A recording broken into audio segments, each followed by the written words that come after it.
Alhamdulillahi Rabbil Alamin. Wassallallahu wasallam ala Sayyidina Muhammadin wa ala alihi wa sahbihi wasallam. Nawaina ta'alluma wa ta'lim wa tadhakkur wa tadhkir wa nafa wal intifa' wal ifada awil istifadah wal hath wa tamassuk bi kitabillah wa sunnati rasulillahi sallallahu alaihi wasallam wa du'a ilal huda wa dalalah alal khair wa ibtigha wajhillah mardatihi wa qurbihi subhanahu wa ta'ala. Allahumma iftah alaina futuhul arifin wa faqihna fid din waj'alna minal ulama'il amilin al mukhlisin wa 'allamana ta'wil. Rabbi shrah li sadri wa yassir li amri wa hlul 'uqdatam min lisani yafqahu qawli. Wala hawla wala quwwata illa billahil aliyyil azim. Amma ba'd.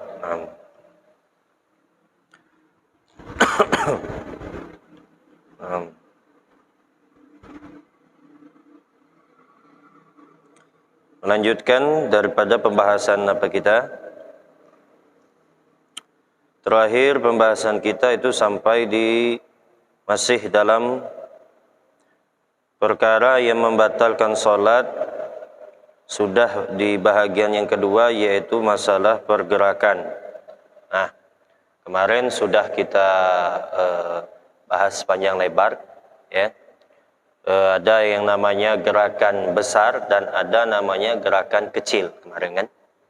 Nah, itu ya kalau gerakan kecil ya nanti akan datang masalahnya. Nah, dan gerakan besar itu sampai maksimalnya 3 kali gerakan secara berturut-turut. Nah ini Pak, ya yang harus kita perhatikan, secara berturut-turut. Jadi tidak ada jedanya maksudnya. Langsung seperti orang yang berjalan melangkah 3 kali langkah secara berturut-turut tanpa henti. Nah, kalau kurang daripada 3 kali, nah itu tidak mengapa.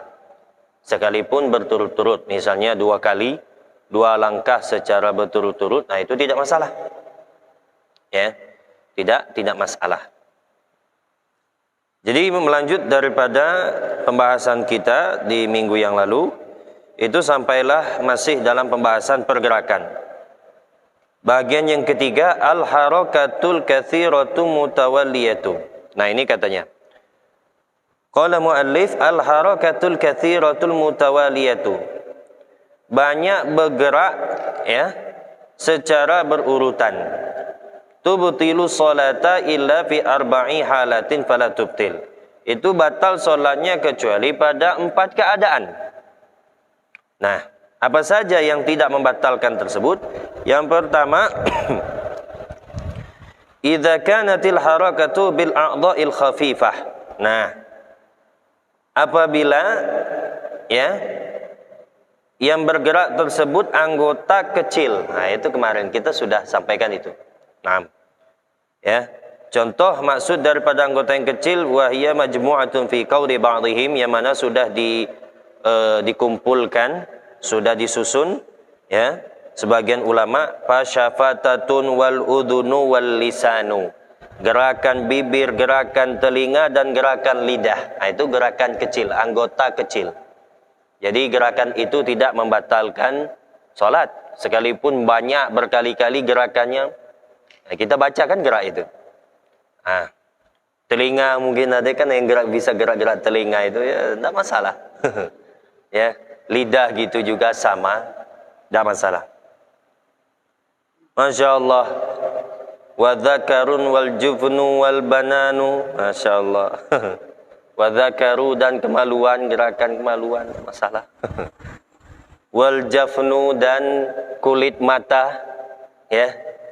Kelopak mata kita berkedip, nah itu bergerak kan? Nah, itu masalah. Wal bananu, nah begitu juga banan maksudnya. Ya, hal-hal yang lain maksudnya seperti hidung, gerakan hidung Pak ya. Nah, gerakan hidung, nah, dan jari-jari. Ya. Ya, itu yang main mata. Tapi katanya ya kalau nanti ada itu. Kalau ada niat main-main, itu batal sholat tetap. Ya. Kalau ada niat main-main seperti main mata deh Pak ya, kode-kode kan. Masya Allah. Nah itu bisa batal. Nah. Kemudian yang keduanya yang tidak bisa juga batal atau tidak batal, idza kanati bi ghairi ikhtiyarihi ka syiddati baradin. Ya. Apabila pergerakannya itu tidak secara sengaja. Maksudnya tidak sengaja tapi badan bergerak sendiri. Contoh seperti apa? Ka syiddati baradin, seperti bersangatan dingin, menggigil. Nah, ya. Contoh seperti kalau misalnya daerah kita di daerah pegunungan misalnya Pak atau kalau di daerah luar sana kan dia pakai musim dingin, musim salju ya.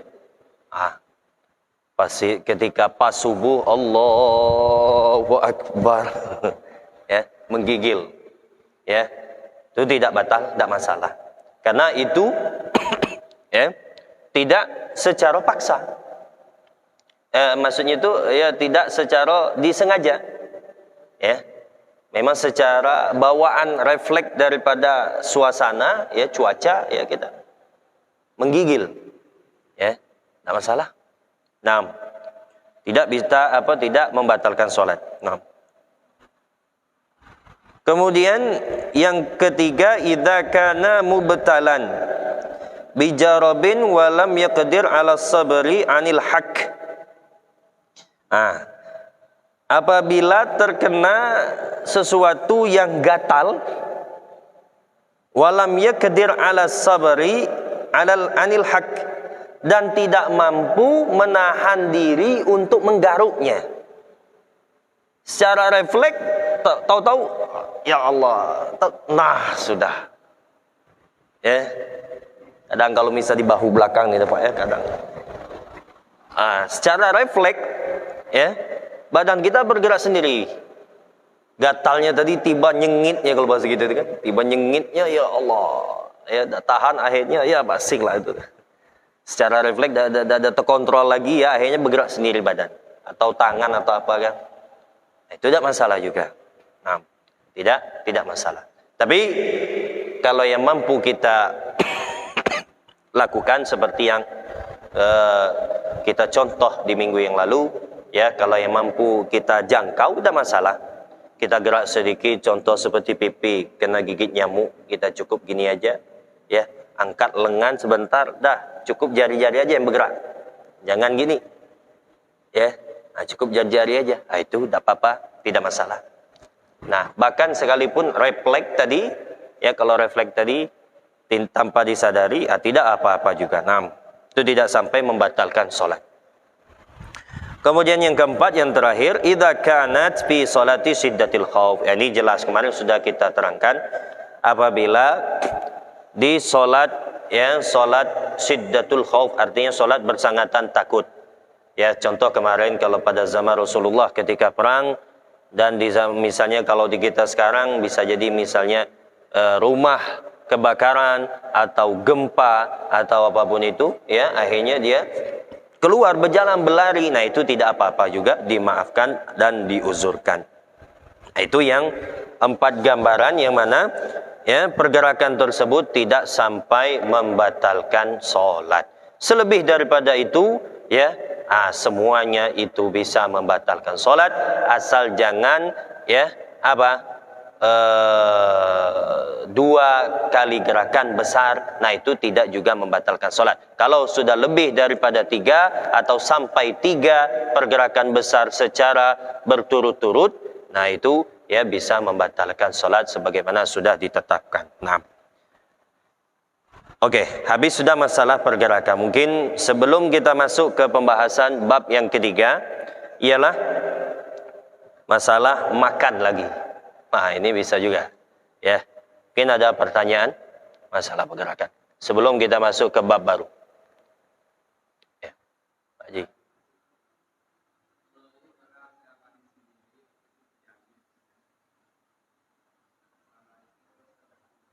Salat zuhur.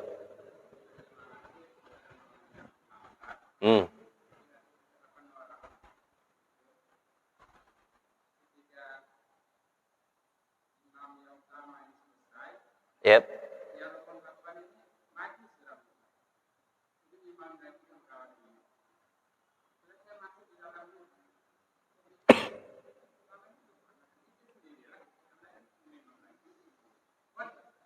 Oh, jadi imam lagi. Naam, Masya Allah. Maju lagi gitu ya. Ada yang masbuk tadi. Yang masbuk tadi ya. Satunya jadi imam lagi ya. Imam lagi. Lah salam ini, lah sudah salam imam yang pertama maju lagi ya. Imam lagi.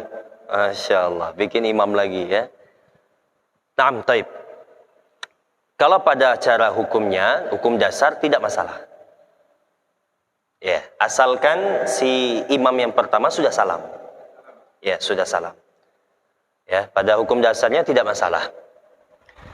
Asalkan yang imam pertama sudah salam, yang jelas itu yang pertama, ya. Jangan sampai dia maju ya, melainkan imam lah sudah sempurna salamnya, salam keduanya. Nah, jadi itu ibarat kata lah salat sendiri-sendirian jatuhnya. Yang masbuk itu kan lah jadinya salat sendiri-sendirian sudah. Jadi kalau lah sudah salat sendiri-sendirian seperti itu, ya, kemudian maju lagi imam, maju lagi imam tadi menjadi imam, ya, nah itu tidak masalah. Ya, apalagi memang mungkin salah satunya ada yang ngasih kode, seperti itu biasanya, kan? Ini imam lah salam, ada yang masbuk, ya kan? Ada yang masbuk. Terus datang lagi yang terlambat, ngasih kode dari belakang, kayak biasa kita kadang, ya kan? Tepuk pundak. Iya, betul.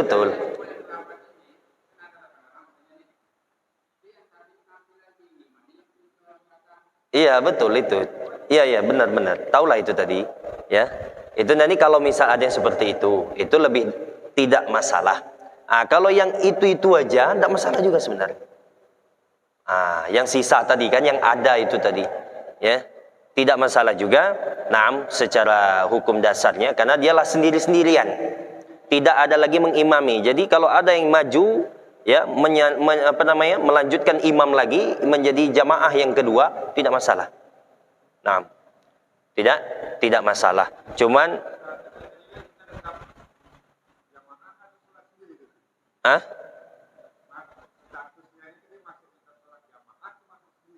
ya tergantung siapa yang jadi makmumnya. Iya, betul.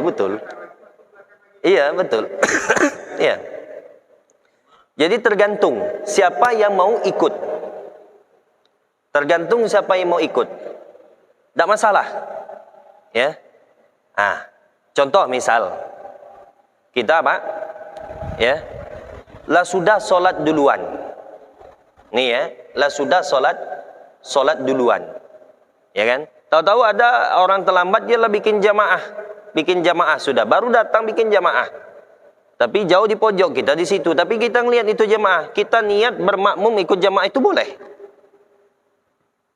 tak masalah, ya. Nah itu dibahas ya di bab masalah tentang sholat jamaah, bisa, asalkan kita berniat tadi, dari kitanya kita berniat dalam pertengahan sholat, nah kita bermakmum dengan itu imam atau berjamaah dengan itu jamaah, boleh. Jadi kita tinggal ngikut aja, mengimbangi lagi. Iya. Nah itu dia. Iya, tidak masalah.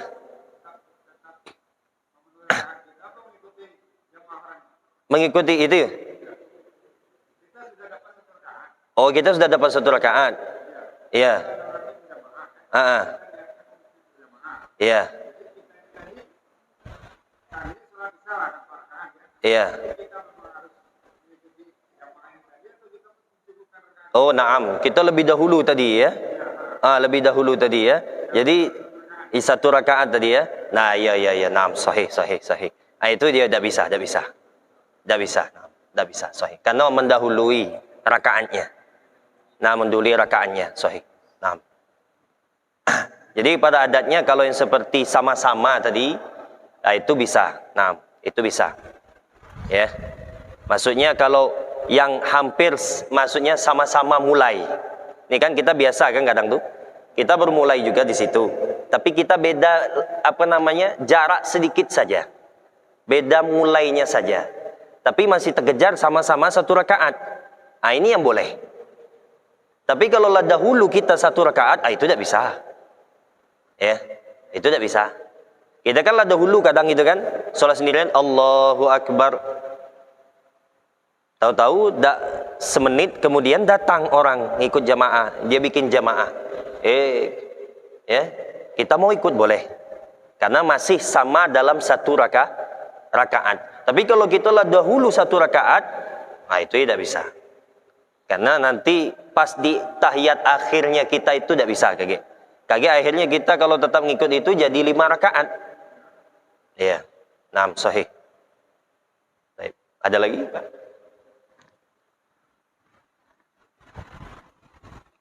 Oke, nah kita lanjut ke pembahasan selanjutnya, membatalkan sholat juga. Nah, apa? As-salisu, yang ketiga, al-aklu. Ya, makan. Nah, yang dikata makan ini apa, Pak? Ya, yang dikatakan makan memasukkan sesuatu ke dalam perut. Ya, memasukkan sesuatu ke dalam perut. Jadi apapun itu, lewat menelan, lewat dikunyah, apa segala macam, terserah. Nah, itu dia. Katanya itu bisa juga salah satu faktor membatalkan sholat. Ya, bisa membatalkan sholat. Wa fihi tafsil, dan ada rinciannya. Yang pertama, idza kana kasiron, apabila banyak. Nah, yubtilu mutlaqan, batal secara mutlak, sawaun akana sahwan au amdan. Biar itu lupa tadi, ya, au amdan, atau sengaja, apalagi sengaja. Kalau lah makannya banyak lah batal. Kok bisa dalam sholat makan? Ya. Kemudian yang kedua, idza kana qalilan la yubtilu illa idza ta'ammadahu. Nah, kalau sedikit, contoh seperti sisa makanan yang ada di dalam mulut kita. Silakan dekat Abu. Ya. Idza kana qalilan, apabila sedikit, contoh yang sedikit ini macam sisa makan, Pak. Bukan sedikit itu satu suap, ya. Ya. Ini kan, kalau ukuran makan betul satu suap, ya. Tidak sih, yang dikatakan sedikit itu, ya, yang sisa makan. Karena gitu kan, makanya kita disunnahkan di dalam berwudu itu kumur-kumur, supaya itu tadi menghilangkan sisa-sisa makanan yang ada. Apalagi terlebih khusus kita ini lebih mendekati contoh ini seperti bulan puasa. Kita sudah buka kan? Sudah buka, itu bagaimana mungkin kita sudah buka itu kumur-kumur lah. Kalau masih ada terasa sisa-sisa, usahakan lepas sih, keluari dulu. Jangan, ya, telan. Nah, ini kita sambil makan. Nah, itu cocok. Ya. Sayang nih. Serba salah. Kadang katanya kan kalau diludah kan tidak boleh. Kita meludah dalam sholat tidak boleh, katanya kan. Ya, apa salahnya? Ambil, ya sudah, pegang aja dulu. Atau sebagian telan. Nah, ini yang batal ini. Ya. Kalau sengaja batal. Kalau tidak sengaja misalnya lah terlepas. Bingung Fulan tadi, si Fulan tadi bingung. Opor sini. Opor sini. Akhirnya secara tidak sadar, spontan, ya kan, tahu-tahu tertelan. Nah, ini ada sengaja, ini tidak batal. Ya. Tapi kalau dia tahu sengaja ditelan, aduh, alalah telan. Nah, ini walaupun kecil. Apalagi sebesar klepon itu jelas. Makanya kata saya tadi, ya, yang dikatakan sedikit sini bukan satu suap, ya, yang sisa-sisa makanan itu, nah itu yang dikatakan sedikit. Nah, ini memang, iya, naam. Jadi memang betul kita harus hati-hati, apalagi bulan puasa itu kan biasa kita bulan puasa itu. Iya, itu, iya. Asal kita tahu dan terasa apa, itu yang penting. Nanti ada yang bertanya, kalau misalnya kita tidak tahu Ustaz, tahu ada kelapa itu tadi satu helai kelapa, parutan kelapa itu tertelan, kita tidak tahu ya. Kalau tidak tahu ya tidak masalah. Iya. Nah itu makanya. Kalau tidak tahu tidak masalah. Ngapain kalau tidak tahu ya? Kalau yang jelasnya kita menghukumi yang tahu, kita terasa ya bendanya ada terus kita telan. Nah itu yang jadi masalah. Nah, kalau banyak itu tidak diragukan, lain secara mutlak lupa atau sengaja batal. Tapi kalau sedikit yang sisa-sisa tadi di sela gigi tadi, ya seperti makan daging, setelah makan daging atau apa itu, ya kalau tidak sengaja tidak batal, tapi kalau sengaja walaupun sedikit tetap batal sholatnya. Nah, jadi kita harus gosok gigi atau apalah itu kumur-kumur ya. Itu hikmahnya. Nah.